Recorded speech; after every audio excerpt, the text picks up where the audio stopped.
Hello everybody, welcome to the series of videos that I'm doing about introduction to project management. In the last few videos, we've seen basics of project management, the idea of project networks, and the critical path method specifically. And in this video, we'll go over the idea of project crashing. And the project crashing is especially applicable when using the critical path method. Remember that there are two methods that we use. One is the critical path method that we use by itself when we are looking at projects where once you break the activities down, the activity times are assumed to be known or fixed, single numbers, as opposed to the PERT, or the project evaluation and review technique, in which we will assume that activity times are variable. And so we will not end up with a fixed time for finishing a project. In fact, we'll end up with some probability numbers and do some probability calculations in that sense. So in this case, when we assume that projects times are in fact fixed, it is not uncommon for us to try to finish the project earlier than before. If for whatever reason we might find a new source of funding. We are working on a prototype, we have a certain schedule, and we are working on that schedule, but suddenly somebody else wants to invest in the project. Suddenly we have more budget. So what do we do? How can we finish the project earlier? What can we do with the extra money, right? So there are two things that are not uncommon. One is you can either be behind schedule, or you might want to just move up the completion time for whatever reason. So the shortening of a project time, project duration, that's what we call project crashing. And that's what we'll talk about in this video, right? So what do we need? So how do you do project crashing? And we are specifically going to be talking about the simple math behind it and how you can use the critical path method to go over the idea of project crashing. This is what we need for a crashing project. We need to know by how many days or how many weeks or how quickly do you want to finish the project, right? Do we shorten it by a month? Do we shorten it by a couple of days? Are we talking about a few hours? So we need to know that. And we also need to know what is the cost. How much money are we able to pump into this project, right? I mean, there are two ways of looking about it. One is you can say that, well, if you want to finish this 1 month earlier, it's going to cost you $1 million. If you want to finish it 3 months earlier, it's going to cost you $10 million. So I mean, you can come up with multiple cost estimates. But either way, we need some sort of estimate of the individual activities that are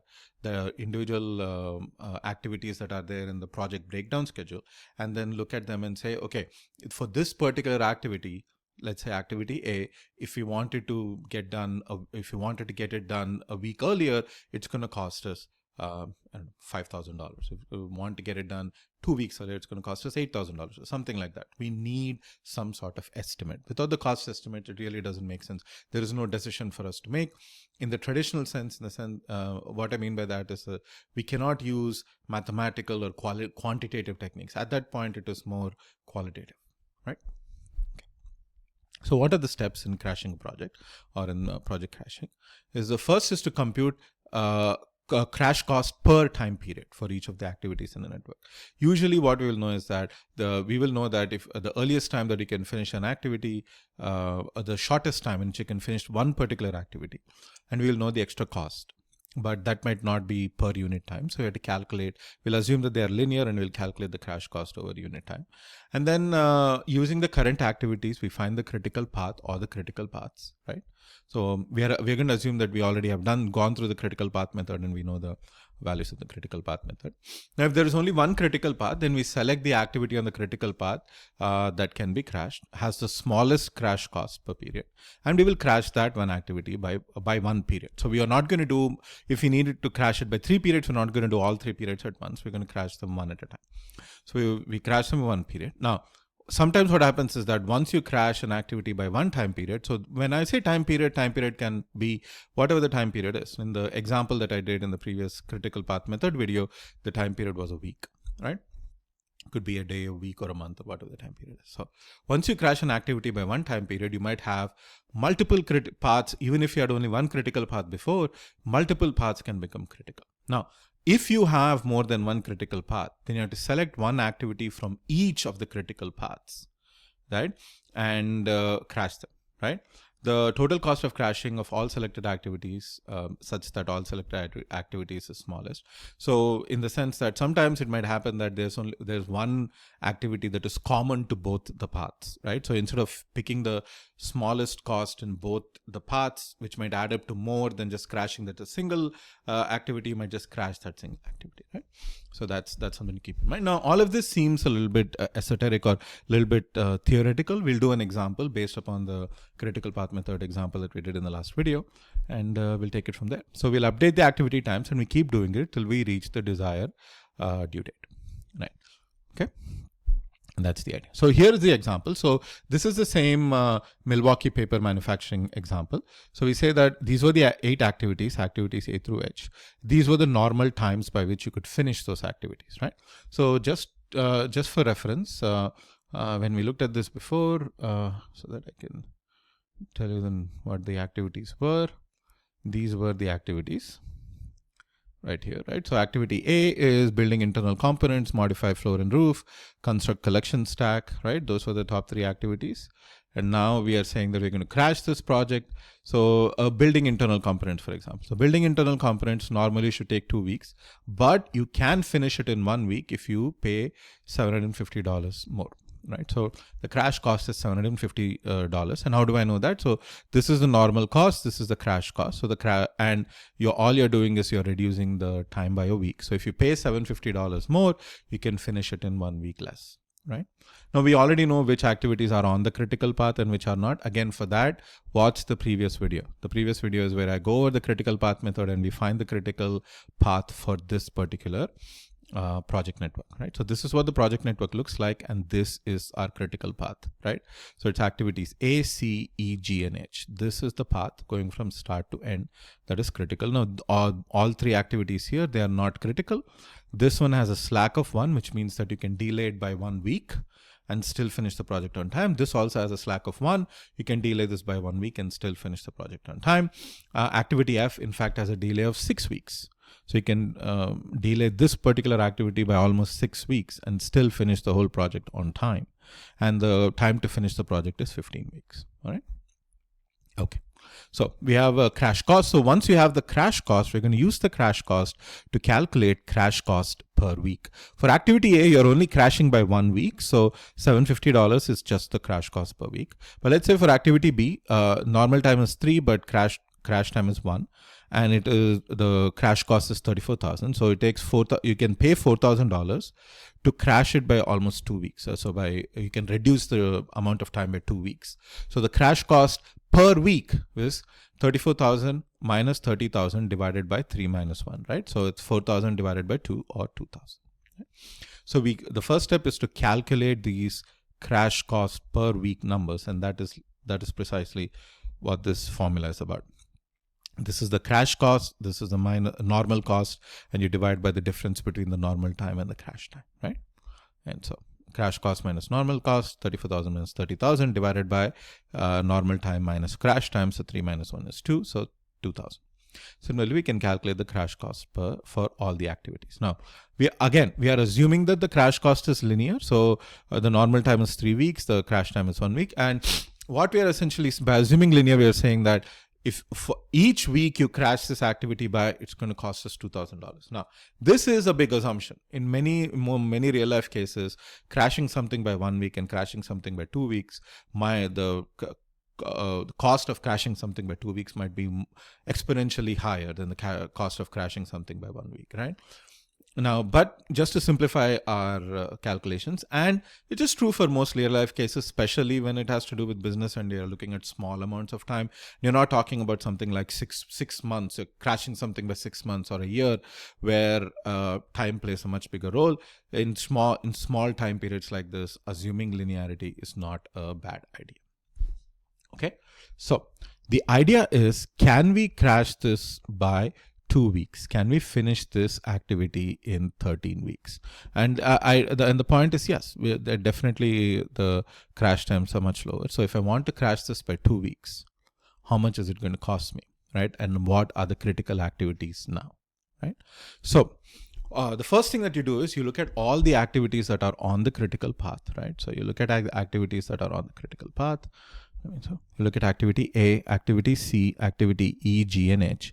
For all of these activities, the first step is, again, you have to do this 1 week at a time.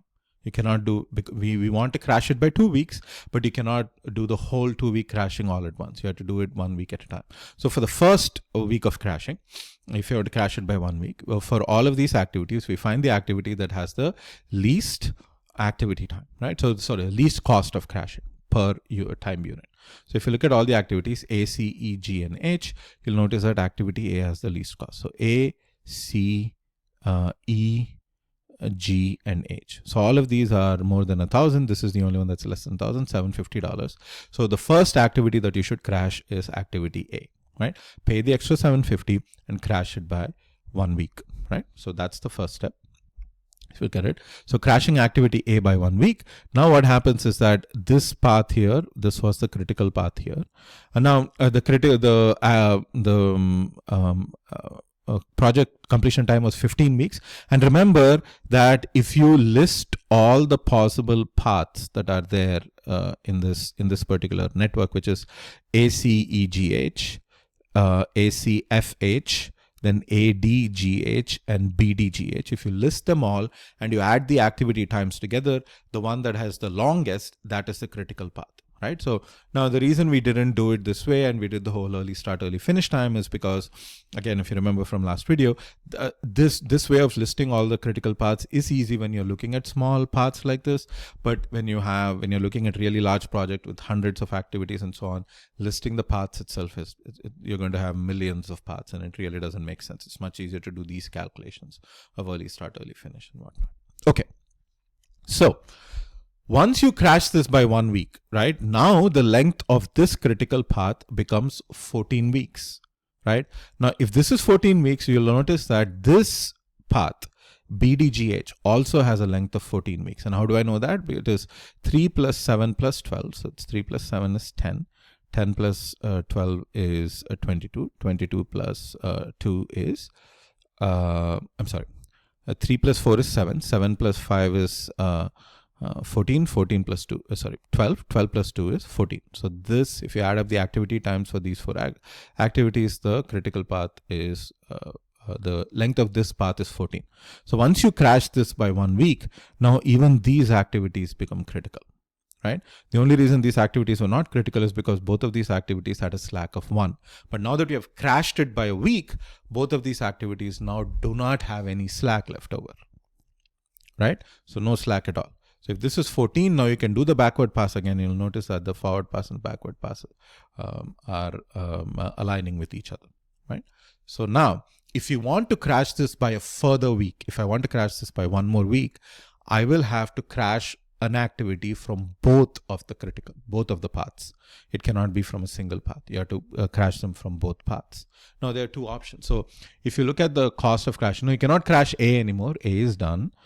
We can crash C, E, G, and H, and we have to pick one of C, E, G, H, and we have to pick one of B, D, G, H, right? So if you go back to the cost of crashing, C, E, G, H, out of which C and E have the cheapest cost. Then B, D, G, H, B, D, G, H, right? So D has the lowest cost in the second critical path. So you can say that, okay, we can either crash C, so we can crash C and D, or we can crash D and E. So we can crash C and D, or we can crash E and D. But in both of these cases, the cost of crashing becomes $2,000, right? So $1,000 here, $1,000 here, $1,000 here, $1,000 here. The cost of crashing it this way by picking individual activities from both the paths is $2,000. But we have a better option. The better option is, if you look at activity G has a crash cost of $1,500. So if I crash activity G, that will come out of both the critical paths, right? And it's only going to cost me $1,500. So these are your options. So you can pick one activity from this path and one activity from this path that are not common, or you can pick a common activity. The common activities are G and H. Now, H has a crash cost of $3,000. So we are very likely not going to crash H. That's the one of the most expensive crash costs, right? In fact, I think that is the most expensive crash cost. We're not going to crash H ever. But G has a crash cost of 15. So by crashing G by 1 week, we are going to keep this part critical. We're going to keep this path critical, and we're going to reduce the overall time completely. So by doing that, we'll end up with this particular thing. So we crash G by 1 week. So ACEGH is one critical path, BDGH is another critical path, and the time will be, and the time will be 13. So you can crash G by 1 week. It's going to cost you $1,500. So to crash this by 2 weeks, it cost us $750 for the first week, $1,500 for the second week. So it's $22,500 more than what it was going to cost us before. Now, the total cost of the project is still just the sum of all the possible normal costs. So you have to add up all the costs because you have to do all the activities. It's not just the critical path. You have to do all the activities. But on top of this, you're now going to pay $2,750 more to crash this project by 2 extra weeks, right? And that's basically the idea there, right? So again, remember, if there is only a single critical path, you find the, like we had right at the beginning, you find the one that has the least cost of crashing, which is activity A, and you crash that. So if I crash that, this becomes the activity time becomes 1. So what you have to do in that case is you literally have to redo the whole early start, early finish, you have to redo all the numbers, right? So once you redo all the numbers, you'll notice that not only is ACEGH a critical path, now BDGH is also a critical path, right? And one way of keeping track of that is that if on any other path you have activities that have slack, which is exactly equal to 1, then once you crash this activity, very likely one of that path might also become critical. Right. Once that happens, you have to crash it so that one activity out of each path becomes has to be crashed. Right. So it can be separate activities. So for example, if the cost of crashing this was $750 and the cost of crashing this was $500, for example, $750 plus $500, $1,250, that is still cheaper than just crashing G. Then it makes sense to crash C and D instead of crashing G. So it doesn't have to be a single activity. It can be multiple activities from different paths that need to be crashed. That's okay. But it just turns out that in this case, it is cheaper to crash that one activity G, and then the whole project gets crashed. So $1,500 plus $750, $2,250 is the total cost of crashing, of bringing it down from 15 weeks to 13 weeks, right? Similarly, you can do an analysis to figure out, well, what do we do if we have to crash it by another week? Now, for example, if you look at G, activity G you can crash it by 3 weeks. So if you have to crash it by 1 more week, you'll just crash activity G again. If you have to crash it by a 3rd week, you'll still crash activity G. So once activity G goes from 5 weeks to 2 weeks, now you cannot crash activity G anymore. That is when now you might have to crash individual activities, because again, the cost per crashing is 1,000. So then you will do either C and G, or you can do C and D, or D and E, depending upon which way you want to go. And then that'll be the cost, right? And that's the idea. That's the idea of project crashing, right? So once you have a fixed time to finish a project, you can always say, hey, how much extra money it's going to cost me to do it a week earlier, 2 weeks earlier, 3 weeks earlier, 4 weeks earlier, and so on, and you can do all the calculations yourself. It is not a difficult calculation to do, right?